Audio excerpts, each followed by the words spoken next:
குறள். துப்பார்க்கு துப்பாய துப்பாக்கி, துப்பார்க்கு துப்பாய தூவும் மழை. உண்பவர்க்கு தக்க உணவுப் பொருட்களை விளைவித்து தருவதோடு பருகுவோர்க்கு தானும் ஓர் உணவாக இருப்பது மழையாகும்.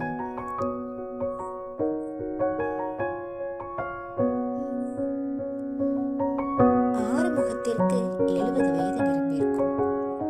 தனது மகன் சண்முகம் விவசாய நிலத்தை விற்பதற்காக கையெழுத்து கேட்டுக் கொண்டிருந்தான். ஆறுமுகத்திற்கு அதை விற்க மனதில்லை. சண்முகமோ, அப்பா, இந்த இடத்தை ரியல் எஸ்டேட் முகவரிடம் விற்றால் நிறைய விலைக்கு போகும். அதை வைத்து நான் வியாபாரம் செய்து பிழைத்துக் கொள்வேன். தயவு செய்து கையொப்பமிடுங்கள் என்று கூறினான். சண்முகம் சொல்வதும் சரியென ஆறுமுகத்திற்கு பட்டது.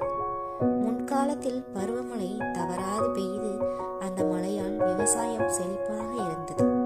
அது மட்டுமல்லாமல் மழை நீரை குட்டை குளம் என சேகரித்து அதையே பருகுவதற்கும் உகந்ததாக இருந்தது. ஆனால் இப்போது நிலைமை மாறிவிட்டது.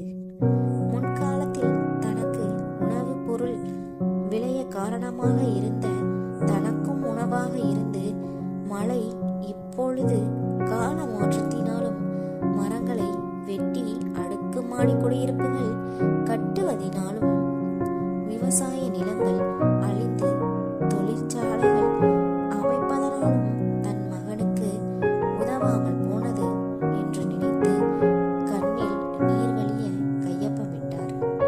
வெளியே மழை பெய்யும் சத்தம். மழையும் கையொப்பமிட சம்மதம் தெரிவித்தது போல.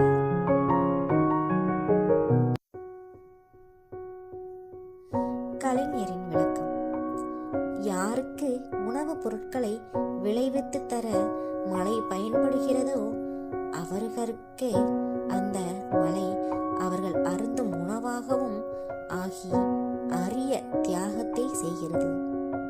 இதனை சாலமன் பாப்பையா அவர்கள் கூறிய விளக்கம், நல்ல உணவுகளை சமைக்கவும் சமைக்கப்பட்ட உணவுகளை உண்பவர்க்கு இன்னுமோர் உணவாகவும் பயன்படுவது மழை என இக்குறளின் அழகான அர்த்தங்களை நமக்கு பலவாறு புரிய வைத்திருக்கின்றனர்.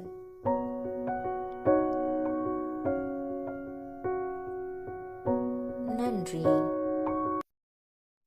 BuyMode e-shopping application is one of the online shopping app now available on Play Store and App Store.